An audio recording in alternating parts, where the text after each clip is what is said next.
Hey, hello friends, welcome to my channel. In the continuation of user story examples, so this is the second video I'm posting towards that. This user story is, um, based on the role-based sharing rule in Salesforce. So let's go and check the user story that I have prepared for this scenario. So user story says like this: as a Salesforce administrator, I want to configure a role-based sharing rule so that specific records are shared automatically with the users in the defined roles, ensuring appropriate data access and collaboration. So this is a generic user story that I have created for this scenario, and the persona will not gonna be just Salesforce admin. There will be the users who needs access. So we're gonna include all the personas here in the user story, and we also uh, include the criteria through which we want to configure our sharing rule. And let's see the acceptance criteria. So the acceptance criteria is like this: record must be shared with the user in specific roles, such as the persona that we are interested in: regional sales manager, account executive, or customer support agents. And access level, the sharing rule should provide read-only access to users who need visibility but cannot be modify the records, and write access for roles requiring the ability to edit or update records. As Very important point, if OWD is private or read only, then only we need sharing rules or a role hierarchy. um, we set up the role hierarchy as well in the org. Otherwise, there is no need to open up the access of the record to other user if the OWD setting is already public read right. So the criteria for record. So the sharing rule must apply to record meeting specific criteria such as, so the user story was based on the generic one. So definitely we need to include the criteria. So the criteria could be account type equals to enterprise, opportunity stage equals to negotiation, and regions North America. Then we want to share the records to specific users, right? And these are the follow-up questions that you're going to ask from the business users or stakeholders. So rather than technical things, your knowledge on how this functionality works in Salesforce, that is very important.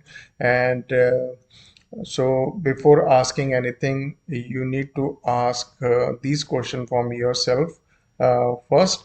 So what is the purpose and benefit? Why do we need role-based sharing rule? So role-based sharing rule help us to grant access to record based on user role within the hierarchy.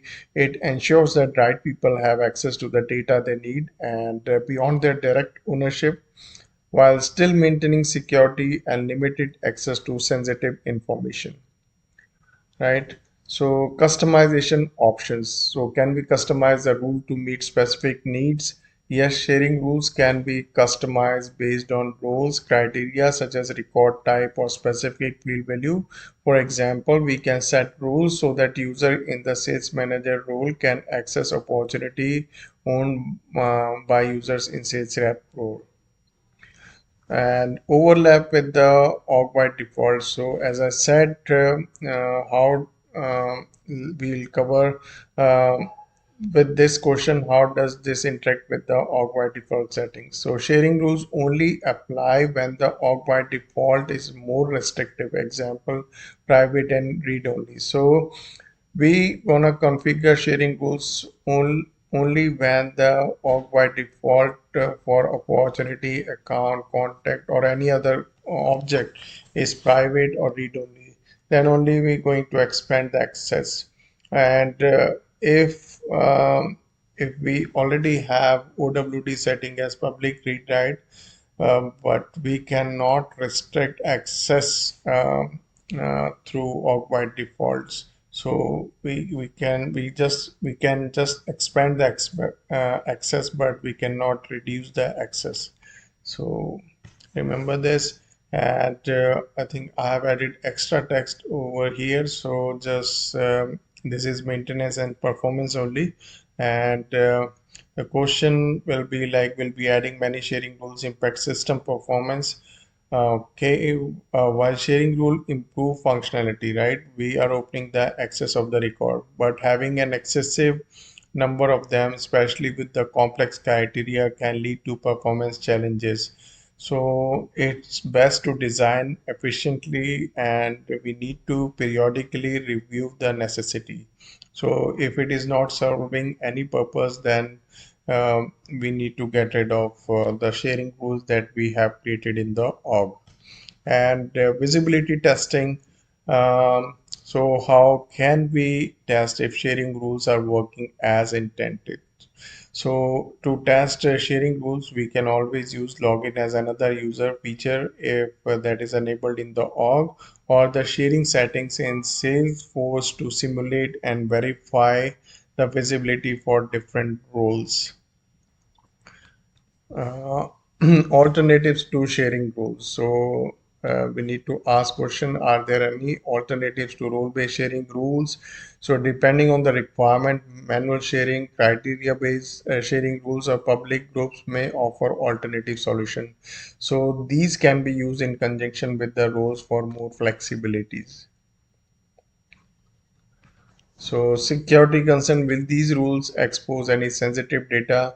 So answer for this question is sharing rules are designed to expand access only where necessary. So they do not override existing security controls such as field level security and profile permission, and ensuring sensitive data remains protected. So means if we have restricted some field through field level security, that will remain there. And even if we are giving access to some of the records, those fields that we have restricted to field level security will not be available to the user to view, right? So let's conclude this video. And if you have any question, or if you have any other functionality that you want to understand through user story scenario, let me know. I'll try to cover that scenario in my upcoming video. And let me know if you have any question. Thank you, and I'll catch you up in my next video.